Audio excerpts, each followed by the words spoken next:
Friends வணக்கம். நீ நம்ம வாழைப்பூ பிரியாணி செய்ய போகிறோம், பார்க்கலாம் வாங்க. வாழைப்பூ பிரியாணி செய்ய தேவையான பொருட்கள் டிஸ்கிரிப்ஷனில் பார்த்துக்கோங்க. வாழைப்பூ இந்த மாதிரி மோரில் ஊற வச்சுக்கோங்க, அப்போதான் கலர் மாறாது. ஒரு கடாயில் 1 ஸ்பூன் நெய், 2 ஸ்பூன் சமையல் எண்ணெய் ஊற்றுங்க. 1 ஸ்பூன் மிளகு, 1 ஸ்பூன் பெருஞ்சீரகம் போடுங்க. முந்திரி போடுங்க.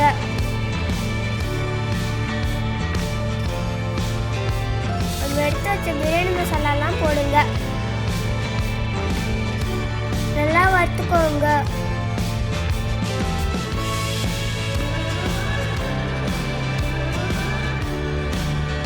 நறுக்கி வச்ச வெங்காயம் போடுங்க. சிறிதளவு உப்பு சேர்த்து வதக்குங்க. அப்பதான் வெங்காயம் சீக்கிரமா வதங்கும். இஞ்சி பூண்டு விழுந்து போடுங்க.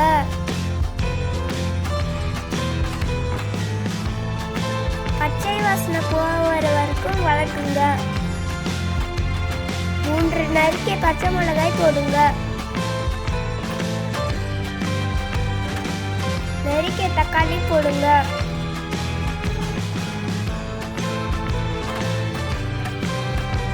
நல்லா வதக்குங்க. அதில் ஊற வச்ச வாழைப்பூவை போடுங்க.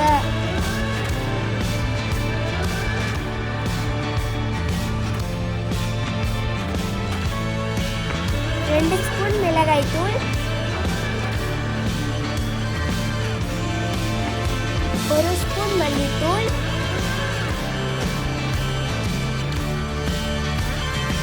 தேவையான அளவு உப்பு சேர்த்து நல்லா வதக்குங்க.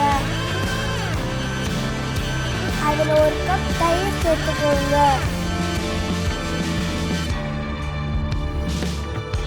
3 கப் தண்ணீர் ஊற்றுங்க.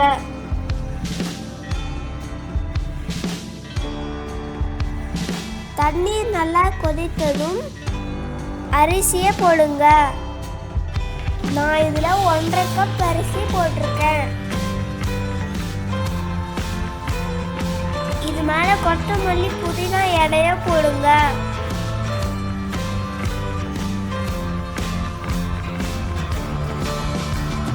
இது மேலே கொத்தமல்லி புதினா இலைய போடுங்க. மூடி வச்சிடுங்க. அடுப்பை சிம்ல வச்சிடுங்க.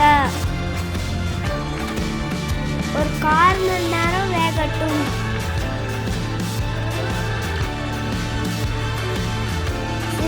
வாழைப்பூ ரெடி.